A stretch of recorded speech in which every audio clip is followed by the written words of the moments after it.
Today, we're going to tear apart everything you thought you knew about getting rich using Thomas J. Stanley's incredible book, The Millionaire Mind. We're talking about a book that completely flips the script on wealth. Forget the yachts, forget the mansions, forget everything you see on social media. The real way people build fortunes is, well, it's way more interesting and, honestly, a lot more achievable than you probably think. And look, this isn't just some guy's opinion. This book is built on solid ground. We're talking years of deep research, surveying hundreds and hundreds of actual millionaires. Stanley didn't just look at their bank statements. He dug deep into their habits, their mindset, their school grades, and even their biggest failures to figure out what really makes them tick. So before we get into the nitty-gritty, let's do a quick gut check. Seriously, when I say the word millionaire, what's the first image that pops into your head?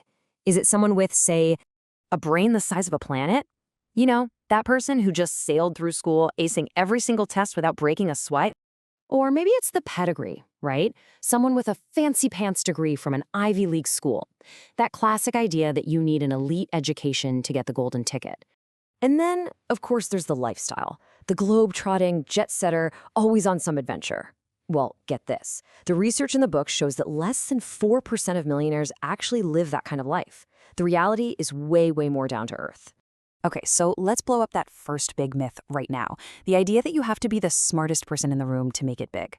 Stanley's research tells a completely different story. It's not about brains, it's about grit. The book gives this perfect analogy. Think back to high school. You've got Brian. He's the straight-A kid, the genius everyone expects to take over the world.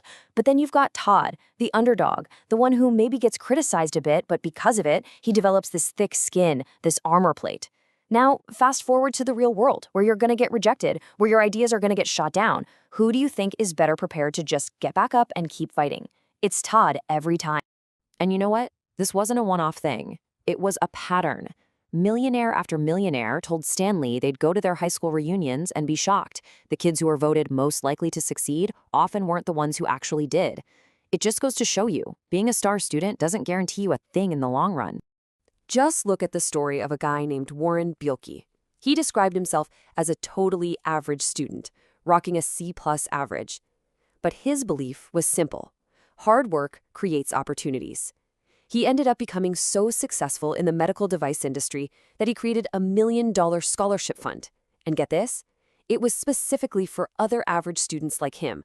The grinders, the hustlers, the ones who know how to spot a chance and go for it. I love this quote. It's from a millionaire who was an average student himself, and he ended up hiring and managing the so-called geniuses. He said they were brilliant for sure, but they often lacked people skills or that relentless drive. His whole philosophy was, nobody's going to outwork me. And that's the key takeaway here. A killer work ethic will beat raw talent almost every single time. And that kind of grit, that resilience, well, it almost never happens in a vacuum. Which brings us to our next point. We all love that story of the lone wolf, the self-made hero who did it all by themselves. But you know what? The book says that's pretty much always a myth. Stanley tells this awesome story about the legendary football coach Bear Bryant.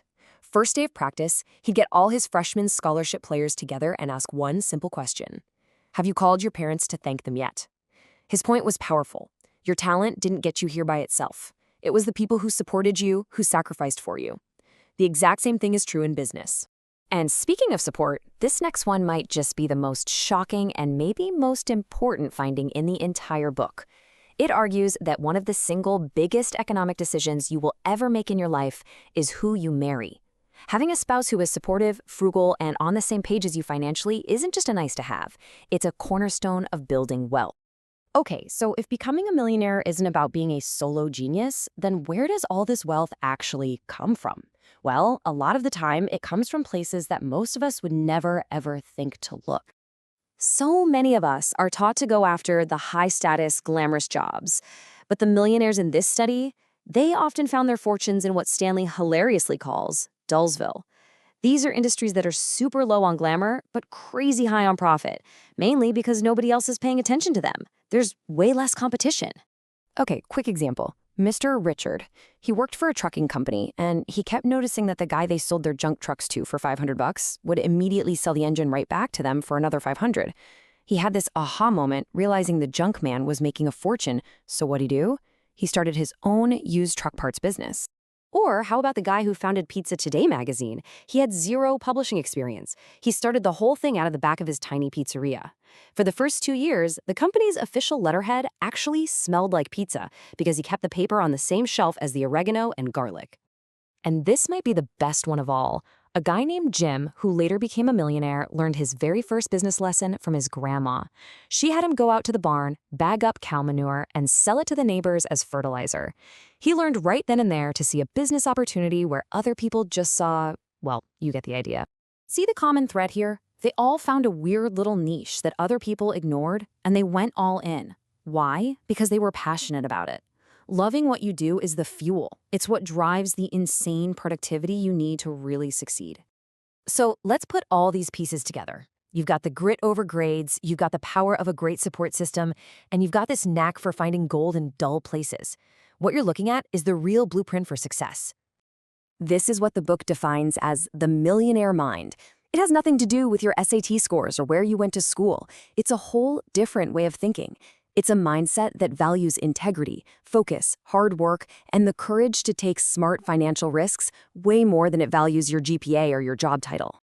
And it really boils down to these 5 pillars. 1. Make hard work, integrity, and focus your foundation. 2. Be courageous. Don't let fear make your financial decisions for you. 3. Find work you truly love. Who cares if it's glamorous or not? 4. Build your team, and remember your most important teammate is your spouse. And 5. Run your household finances like a well-oiled business. When you really get down to it, the message of this book is that the road to financial independence isn't some secret path only for the elite. It's about training your brain to see the world differently, to see opportunity where other people just see trash or boredom or a lot of hard work. And that leaves us with one last question, a question for you to really think about.